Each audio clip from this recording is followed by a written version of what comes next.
Hello, day 32 of our reflective tarot read, which is 4 weeks and 4 days of the Oma. Congratulations if you've stayed here that long every day.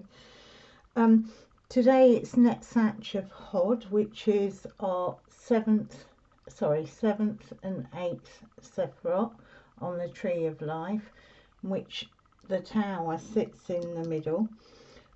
Hod, obviously, we've been looking at all week, and Netzach we looked at last week, so I won't go into too much about what they are. I'll just touch aspects of them as I reflect through. Okay, so the way I've been looking at it or reflecting on it today is inspiration. So the inspiration is Hod, but it's also the balance of Hod with Netzach. So the mission of Netzach, the whole, the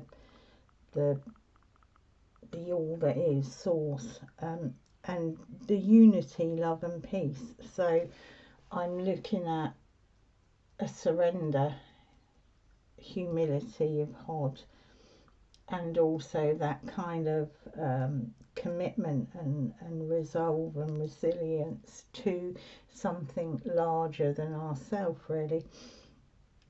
So today I've pulled the Ace of Wands as well.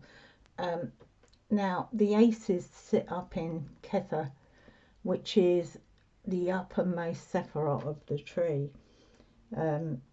So they're the seeds, you know, all the aces are the seeds of opportunities, situations, experiences in life, you know, kind of like the developing energies of all the elements, but in this case obviously wands. So yeah, Kether in the body is the crown chakra, so it's where we are connected with source.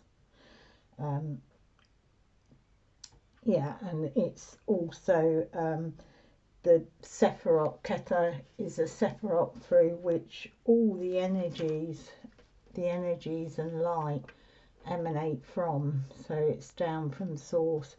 And if you think of us as people through our crowns, you know, people talk about opening up your crown, and that's Kether. That is the crown of the all that is in kind of what we would call material. But also this top part of the tree, and it will become apparent what I mean, hopefully, it's impersonal. So the lower part of the tree, kind of where Hod and Netzach sit, but lower than that, Yesod and especially Malkuth, that's the lower Sephirot are more our lives, our personality, actions, thoughts, emotions, passions, that kind of place where things are shaped and formed. So that personal element, even if it's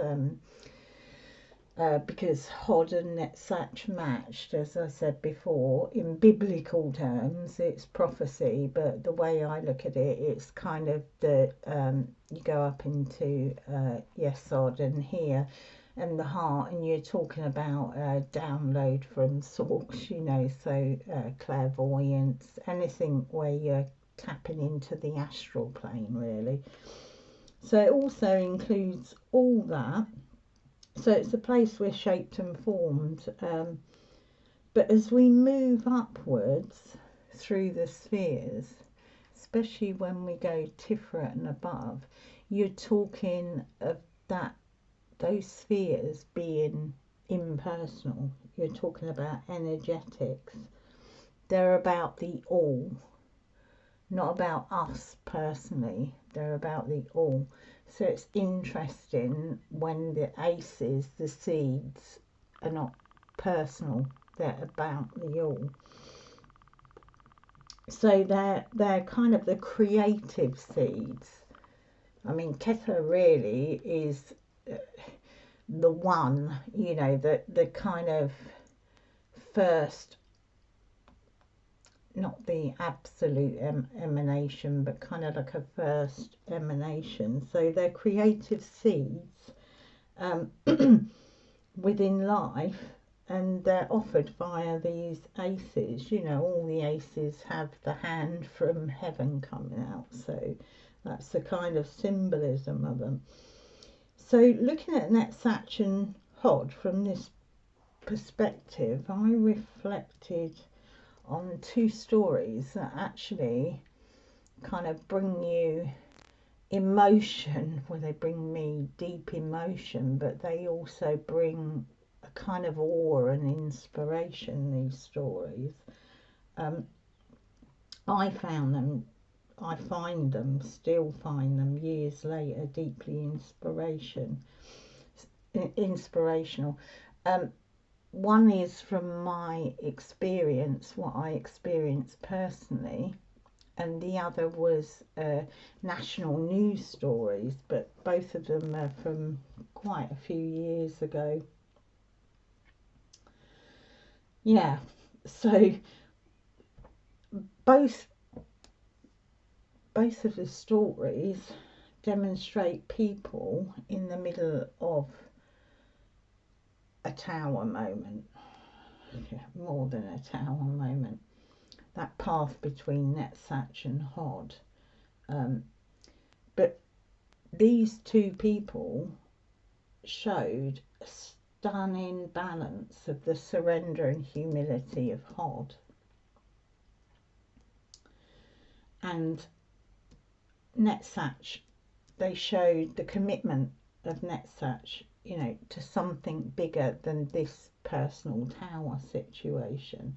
So for me, yeah, a huge impact, and demonstrated the embodiment of love and compassion, and you know, that kind of devotion to something bigger, the commitment. And what happened with both these stories is they planted seeds in many people to embody that impersonal and greater mission of the unified whole. And I know it certainly did with me. So, and you know, with this Hod, it was a message they brought. They brought, well, not just one, they brought many messages through their actions. So both people in each instance had lost a child, their child, through senseless, violent actions of another. And I mean, that is a tower moment that none of us would ever want to face. The first one, which is from my experience, was a mother who had lost her son. Now, we were standing at a candle vigil, and it was for her son, with the community of the you know, all the young people who were in total shock, and they were kind of down there sharing their grief. But as the time wore on, understandably, they kind of were talking and became more and more angry, which is, you know, that's part of grief. They started talking about going to the family home of the perpetrator who'd taken the life of my friend's son, and confronting his mother. And this kind of, we were listening to this, but it got more and more kind of extreme as they, you know, these young people were exploring their intense anger and shock, and you know, yeah, and so they started talking about you know, revenge type talk, and yeah, then the mother, she decided to speak, and she spoke about the violent act that had killed, you know, taken her son's life. And she said she wanted no violence, not that night, nor ever, against the family. And she said a lot more things that I'm not haven't got time to kind of share now, but the bottom line of her message was, you know, they're a family the same as we're a family. And, you know, she was also concerned not only for their family, but she was concerned for the young people who were, you know, coming from this hideous place of grief and shock. And I mean, I put myself in her shoes, and her anger and her grief was multiplied 1,000 times more. Yet in that horrific tower moment, she was displaying compassion, you know. She had a grasp of the bigger situation. She was showing love and compassion. So that was kind of despite, or maybe not despite, because of that pain she experienced, she expressed this beautiful, embodied this beautiful compassion. The other story that really struck me when I can't remember how long ago it was, I think it was in the 1990s, 1980s probably, and it was during the Northern Ireland Troubles, and a bomb had been planted in waste bins outside of McDonald's where families were eating. Now, consequently, they went off. There was a lot of people killed, but this one guy, again, just like that mother, got onto the news asking for forgiveness for the perpetrators. I mean, he had lost his young daughter in that bomb, yet he asked for forgiveness. He asked for peace and calm. And he spoke about a vision of the people of Ireland being united.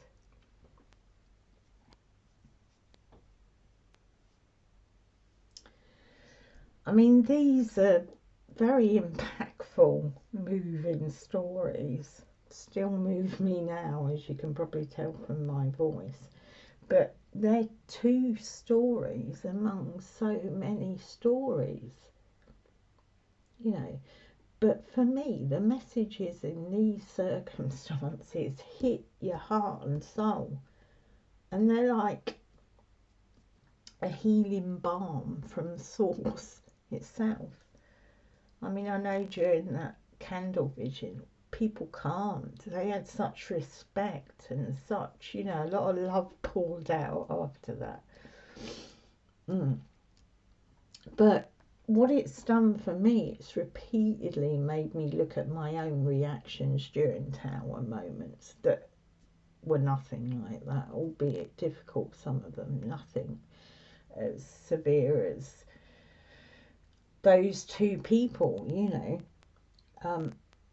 But help me kind of remain focused on that bigger mission of compassion and unity, you know, the heart, the impersonal, the bigger picture, not about me. Not always, you know, I'm not saying I can manage that always, but it's a seed in me. It's something that comes up that I'm reminded of, because when there's a source seed here, it's alive. I mean, I am still as moved today as I was all those years ago, you know. But it makes me realise that violence is not solved by more violence. And that also includes physical or violent thoughts or emotions, because we were saying the other day, you know, your thoughts and emotions have got impact outside of you. So it's keeping that vision of your thoughts, emotions, actions, and the impact on the wider community. Are they bringing healing? Are they bringing seeds from source? Or are they bringing destructive seeds, destructive, yeah, so you can see what I'm saying. And that, the inspiration from those people, not just them, there's so many other stories like that, you know, but it's an inspiration of their surrender to life in those times. They not only show the very element of balance, Netzach and Hod, the whole lot of it, but plant deep healing in many, and they express and embody the very heart of source. You know, divinity, they embodied it fully at that moment. It's selfless love, impersonal, selfless. That those seeds are for all, the bigger picture. I doubt very much that either of those people benefited directly from their words and their actions in that time. Later down the line they may have, but that must have been an incredibly difficult message to say or place to be, you know, given what was happening to them. Yeah, so the aces, these seeds that come down, then become a manifest, and particularly with Netzach of Hod, that balance is our message of source. It's where we embody the message of source, whatever that message is. Yeah. So the energies that emanate are in that way impersonal. Our sole purpose as a collective is impersonal. So we often think, what are our seeds? What are our, you know, we take it in a very kind of individual way. You know, what energies are there for me? How can I do this? And there's nothing wrong with that, because we got to embody that. But what I'm saying, you know, with this Netzach of Hod, it's keeping that higher vision of what that seed's for. And yet it benefits you, but it's not your possession in that sense. So what's working through us is impersonal from this level. It becomes personal as we embody it, but we must never forget that that's impersonal. Source is impersonal. It's for the collective. Our sole purpose is for the collective. It's to channel, you know, channel and embody source, to channel and embody unity consciousness, and, you know, the love and compassion for the whole. That is the mission to I mean, with the tree, it's about rising the spark. Yeah. So I hope you kind of grasp what I'm saying, and I know that was really heavy, but it's kind of, life is heavy, is it not? It's often heavy. And I think if we can keep that kind of reflection in our tower moments, it stops us, you know, knee-jerk reactions. It stops us, it gives us that count to 10 moment, like, what am I about? What is this? What am I here for? We talked about that Aquarian medicine. You know, what is your medicine? You find it in the dark night of the soul, in the tower moment. That's they're the treasures in the darkness that I keep going on about. You know, that is where we draw from. That's our treasure. You have to kind of dig for it, and I think if you keep that kind of my seeds, you know, you know, what are you? I talked as well about that kind of imagery of the body cells in a body. You know, what are you? What is your seed? What is your place in the jigsaw? What is your place in the body? Are you a hand? Are you an eye? A nose? Are you the heart that pumps? You know, what's your seed? What's your place in the full picture? What are we here for? What are we embodying for the whole? Not for our own promotion and raising us up.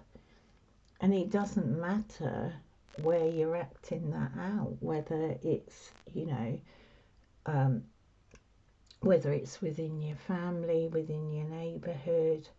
It doesn't matter what job, it doesn't matter. There's no hierarchy with it. You embody a medicine, and you embody source and the seeds of source, and yeah, it's what you're here to do. So yeah, so I didn't pull the Rumi card, so I'm just gonna pull it randomly and see what else wants to come.